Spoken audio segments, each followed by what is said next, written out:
আমাকে অনেকে জিজ্ঞেস করেন যে আসলে আমাদের রিসোর্টটা কোন জায়গায়। এটা হচ্ছে আমাদের মির্জাপাড়া এলাকা, অর্থাৎ রোমবাড়ি থেকে 2 কিলোমিটার দক্ষিণে পশ্চিমারি যাওয়ার পথে হাতের বাম পাশেই কৃষি কলেজের সামনে। আমার পেছনে দেখতেছেন এই ওটা হচ্ছে কৃষি কলেজের এই সামনে হলো আমাদের রিসোর্টটা। সেটা হলো যে আশ্রয় কেন্দ্র সংলগ্ন, আশ্রয় কেন্দ্রের সামনেই আমাদের এই যে রিসোর্টটা। সামনে কাঁঠালবাড়ি বাজার এবং এই দিক থেকে সামনে হলো 2 কিলোমিটার। আর এখানে যে প্রাইমারি স্কুল আর এটা হচ্ছে কৃষি কলেজের সামনে আমাদের এই রিসোর্টটা। তো যাই হোক, ভেতরে ঢোকার পর আজকে আমরা আসলে নতুনত্বর মধ্যে কিছু আনছি। সেগুলো হচ্ছে এই জিনিসগুলো, যেমন পার্কিং লট।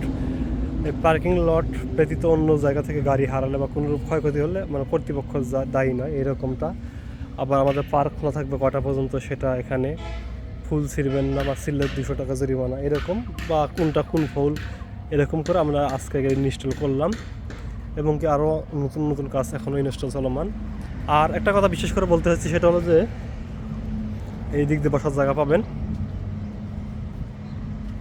আপনাদের জন্য নতুন কিছু করার ট্রাই করতেছি, আপনারা আসলে সৎ সাহস দিয়ে আমার পাশে থাকবেন। এই বয়সে এই উদ্যোগগুলো নেওয়া আসলে একটা রিস্কের ব্যাপার, তাই আমি আপনাদের কাছে একটা রিকোয়েস্ট, আপনারা সৎ সাহস দিয়ে পাশে থাকবেন। তারপর এই সেটটা যদি দেখে, এই সেটগুলোর মধ্যে যে এরকম আমরা জায়গায় নোটিশ আমরা করে দিছি। আর এই ঘরগুলো কিন্তু আজকে ইনস্টল করা হবে, এই যে এরকমভাবে এক এক ডিজাইনে আর কি। আবার এখানে একটা বসার মতো পরিবেশ তৈরি করতেছি। আর এই যে ফুলগুলো হচ্ছে, মানে যে গাছের ডাল ভাঙবেন না, বাচ্চাদের একা ছাড়বেন না, এগুলো ফুলের নাম সাবিজাবি, মানে যেখানে যেটা দেওয়া দরকার আমরা এইভাবে দিয়েছি।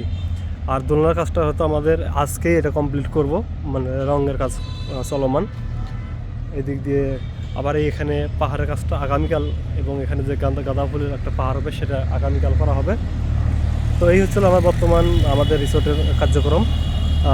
ইনশাল্লাহ আপনাদের আমরা বলছি আগামী 1 তারিখে উদ্বোধন করব। এই 1 তারিখের মধ্যে কিন্তু আরেকটা বিশেষ চমক, সেটা হচ্ছে যে এই যে ফুলগুলা দেখতেছেন কত সুন্দর ফুল, এই ফুলগুলো কিন্তু আপনার 1 তারিখের মধ্যে দেখবেন যে সবগুলো ফুটে গেছে। আর এগুলো কিন্তু আপনার হাইব্রিড ফুল, সবগুলো দেখুন প্রায় হলুদ হয়ে আসছে।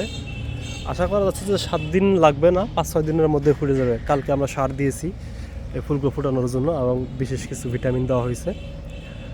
তো এই হলো বর্তমান অবস্থা। আশা করি আপনারা ভালো কিছু পাবেন। সবাই আমাদের সাথে থাকবেন। ধন্যবাদ।